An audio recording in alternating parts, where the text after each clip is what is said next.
Salut à tous, j'espère que vous allez bien. Aujourd'hui, on se retrouve pour une vidéo où je vais vous parler de mes dernières lectures. Pour commencer, j'ai lu La vie est belle de Christophe Léon, un livre qui était dans ma patte depuis très longtemps. C'est l'histoire d'un jeune garçon qui va essayer de se rapprocher d'une fille qui fait partie d'un autre lycée. Une fille qu'il ne connaît pas, mais il a envie de se rapprocher d'elle, on ne sait pas pourquoi. À côté de ça, on va le suivre dans sa vie avec sa mère qui vient de refaire sa vie après le décès de son mari, donc le père du jeune homme.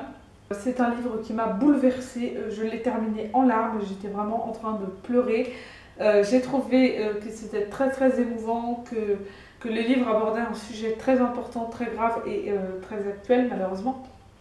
Je ne vous dis pas précisément lequel, mais en tout cas c'est un livre qui m'a vraiment beaucoup touchée et que j'ai beaucoup aimé. J'ai ensuite lu Retour à Waakpin, c'est comme ça que je le dis, je sais pas trop, de Ron Carlson. Donc c'est un livre qui m'a été envoyé par les éditions Gallister et je tiens à le remercier pour cet envoi parce que ça a été une chouette découverte. On va donc suivre Jimmy, un homme de 50 ans qui est atteint du sida et qui va mourir, qui retourne dans sa ville natale, donc Waakpin, où il retrouve sa famille et ses amis d'enfance, donc Greg Mason et Frank. Chacun d'entre eux a construit sa vie et on va suivre ces différents personnages dans leur vie. On va faire quelques petits bonds dans le passé. Et c'est un livre que j'ai beaucoup aimé, j'ai trouvé ce livre très touchant, je l'ai vraiment beaucoup aimé.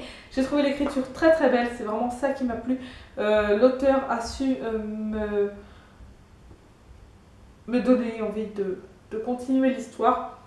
C'est une histoire qui prend son temps, c'est assez lent, mais voilà, c'était quand même une très chouette découverte. J'ai lu Le coureur de papillons de Gérard Perriou. C'est une autobiographie que j'ai trouvée très intéressante. Gérard Perriou est malouin d'origine, donc c'est-à-dire qu'il est originaire de Saint-Malo en Bretagne. Et il nous raconte sa vie. Il n'a pas forcément une vie facile, donc il est né en 1942 et sa mère a été quelqu'un de très dur, on peut le dire. Donc il a vécu l'humiliation, la maltraitance, les coups, etc. Donc plein de choses comme ça. Et il va nous raconter sa vie de son enfance à l'âge adulte, en passant du coup par toutes ces brimades qu'il a vécues avec sa mère et son beau-père. C'est un livre qui m'a beaucoup touchée, que j'ai trouvé très triste. Voilà,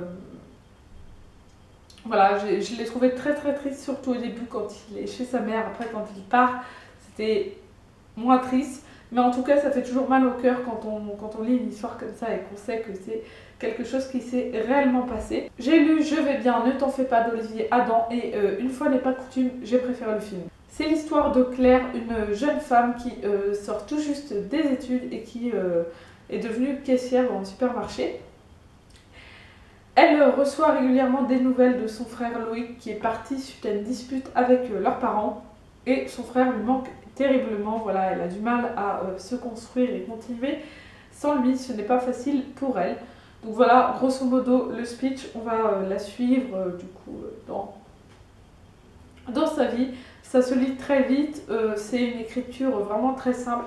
Donc comme je le disais tout à l'heure, j'avais vu le film qui m'avait beaucoup touchée, mais avec le livre, ça l'a un petit peu moins fait. Déjà, notamment parce que je connaissais la fin, donc ça m'a un peu gâché, mais aussi parce que j'ai moyennement accroché, voilà, je ne saurais pas trop dire pourquoi. Ça reste néanmoins une belle découverte, une belle lecture, enfin pas vraiment découverte du coup, mais une belle lecture et je suis contente d'avoir lu ce livre, même si j'ai un peu moins aimé que le film. J'ai lu Le Dictionnaire du Diable d'Ambrose Bierce, donc c'est, comme son nom l'indique, un dictionnaire.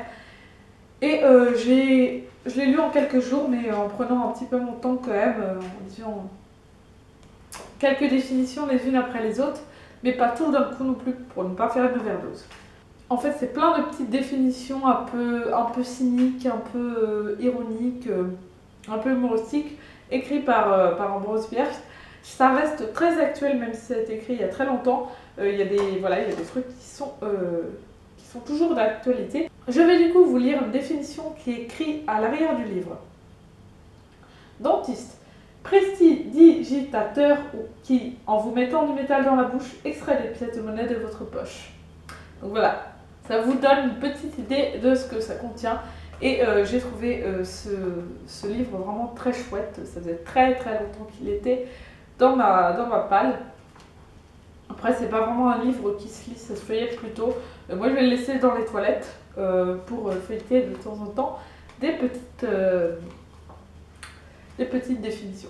J'ai également lu Les cœurs autonomes de David Fuenquinos. Ce livre s'inspire de faits réels, donc qui se sont produits en France en 1994.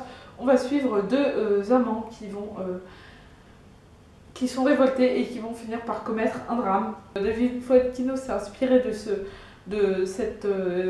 fait réel pour écrire ce livre que j'ai trouvé vraiment très bien, que j'ai beaucoup aimé. J'ai adoré la façon dont c'est écrit. J'ai trouvé ça très bien écrit. J'ai trouvé que c'était une histoire belle, touchante et dramatique forcément. Donc voilà, je ne connaissais pas du tout ce fait divers en 94. J'avais 2 ans, donc du coup je m'en souviens pas forcément. Mais peut-être que si vous êtes un peu plus âgé, vous vous en souvenez. Donc voilà, en tout cas, si jamais ça vous intéresse, n'hésitez pas à vous lancer. Pour le week-end à 1000, j'ai lu en lecture commune avec Céline de... j'ai encore oublié le nom de sa chaîne. Je vous le mettrai en barre d'infos, n'hésitez pas à aller le voir. Donc on a lu en lecture commune Les morsures de l'ombre de Karine Gebel. C'est l'histoire de Benoît Laurent, un policier qui va se retrouver du jour au lendemain dans une situation pas très confortable. Il a suivi une femme pour boire un dernier verre chez elle. C'est un homme très infidèle. Et le lendemain, quand il va se réveiller, il ne se rappelle de rien et il est enfermé dans une cage, dans une cave. Il va essayer de comprendre ce qui lui arrive et pourquoi cette femme l'a enfermé. Elle ne veut pas lui dire, mais en tout cas, elle a l'intention de le laisser souffrir et mourir. C'est un thriller qui m'a vraiment retourné, que je n'ai pas pu arrêter de lire. Voilà, je l'ai lu en une soirée, j'étais vraiment plongée dedans, j'étais captivée et j'étais un peu presque effrayée par ce huis clos qui était vraiment très prenant. J'ai beaucoup aimé parce que je n'ai pas du tout deviné ce qui avait fait qu'il se retrouvait là et qui et pourquoi et tout ça. Donc vraiment, c'est plein de retournements de situation et plein de moments inattendus. Je trouve que Karine Gebel a vraiment un talent pour écrire des thrillers. C'est le second que je lis et franchement, je suis carrément convaincue. Toujours pour le week-end à 1000, donc organisé par Lily Bookin, je vous mets le lien en barre d'infos. J'ai lu Hunger Games, le tome 1 de Suzanne Collins. Je suppose que vous en avez tous et toutes entendu parler, mais je vais quand même vous résumer rapidement. Ça se passe dans le futur aux États-Unis. On va suivre différents clans qui sont obligés de regarder les Hunger Games, donc qui est un jeu télévisé qui consiste à s'entretuer entre 24 personnes, donc 12 filles et 12 garçons tirés au sort, qui n'ont pas le choix d'aller là-bas, qui sont obligés, donc c'est tous des jeunes. Et dans ce livre, la sœur de Candice va être tirée au sort, mais Candice va se porter volontaire et prendre sa place. Donc elle va aller faire les Hunger Games, elle va être suivie par tout le monde pour qu'on les regarde s'entretuer. J'ai bien aimé, ça se lit très vite, franchement je n'ai pas vu le temps passer. Je suis quand même globalement satisfaite de cette lecture, même si la fin, j'ai pas trop aimé la fin. Je pense deviner ce qui va se passer dans les prochains tomes, donc bon, ça m'embête un petit peu, mais ça m'intéresse quand même, je lirai la suite, ça c'est sûr et certain. J'ai également lu Dragon Rouge, le premier tome de Hannibal Lecter de Thomas Harris. Dans ce premier tome, on va suivre les différents personnages qu'on verra ensuite, mais Hannibal Lecter est plutôt un personnage très secondaire, puisque là on va suivre quelqu'un, un homme qui se fait appeler le dragon rouge, et donc qui a tué deux familles deux familles complètes chez elle. Donc les policiers essaient de découvrir qui c'est, pourquoi il fait ça, qu'est-ce qui s'est passé, etc.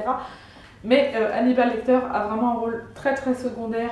Là, c'est un petit peu dommage. Je m'attendais à ce qu'il apparaisse vraiment et ça n'a pas du tout été le cas.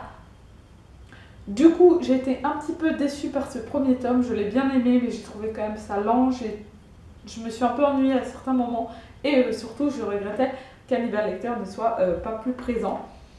En tout cas, je vais quand même laisser la chance à cette série qui me tentait depuis une éternité et je vais continuer à lire la suite en espérant que ça me plaise un petit peu plus. Toujours durant le week-end à Lille, j'ai lu Coup de gigot et Autre histoire à faire peur de Roald Dahl. Donc ce sont des nouvelles, donc il y a 4 nouvelles dans ce livre.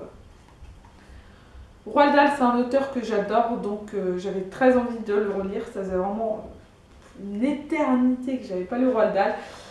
J'ai retrouvé son humour, son ton un petit peu ironique et j'étais vraiment super contente parce que je suis très attachée à cet auteur depuis toute petite. Et là, j'ai découvert 4 nouvelles qui, des fois, souvent même, m'ont laissé un petit peu sur ma faim mais que j'ai beaucoup apprécié, qui m'ont fait rigoler et qui étaient vraiment très chouettes. Et pour terminer, toujours durant le week-end à Lille, j'ai lu Les Animaux Fantastiques de Nhat Scamander, autrement dit Norbert Dragono, autrement dit écrit par J.K. Rowling.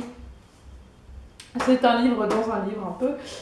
Donc en fait, on va lire ce livre comme si c'était Les Animaux Fantastiques, écrit par Norbert Dragono et qui appartient à Harry Potter. Mais voilà, il est écrit par J.K. Rowling, l'auteur de Harry Potter. C'est pas un préquel, c'est pas quoi que ce soit, ça n'a rien à voir. C'est comme si on lisait un livre dont on avait parlé dans Harry Potter et c'est vraiment chouette parce que j'ai appris plein de choses. Ça, c'est un dictionnaire en fait, un petit, comment on appelle ça, une petite encyclopédie sur les animaux fantastiques qui ont été inventés par J.K. Rowling pour la plupart. Et c'est vraiment chouette parce que du coup ça permet de connaître ou de mieux connaître les différents animaux qui apparaissent ou pas dans la saga Harry Potter. Donc voilà, moi j'ai adoré. D'autant qu'il y a des petits passages qui ont été écrits par Ron, Harry et Hermione, puisque c'est le livre d'Harry. Donc voilà, c'est vraiment très très chouette. Je sais qu'il va bientôt avoir un film, qui va se porter sur l'auteur du livre, donc Norbert Dragono. Et j'ai très hâte de voir ce qu'il va donner. Mais en tout cas, je vous recommande ce livre parce que moi j'étais super contente de me replonger dans l'univers d'Harry Potter. Ça m'a fait vraiment trop plaisir. Et voilà, cette vidéo est désormais terminée. J'espère que ça vous aura plu. N'hésitez pas à me dire ce que vous en avez pensé en commentaire et à me parler de vos lectures, tout ça comme d'habitude. En attendant, je vous souhaite à tous et à toutes de très très bonnes lectures. Je vous dis à la prochaine. Salut!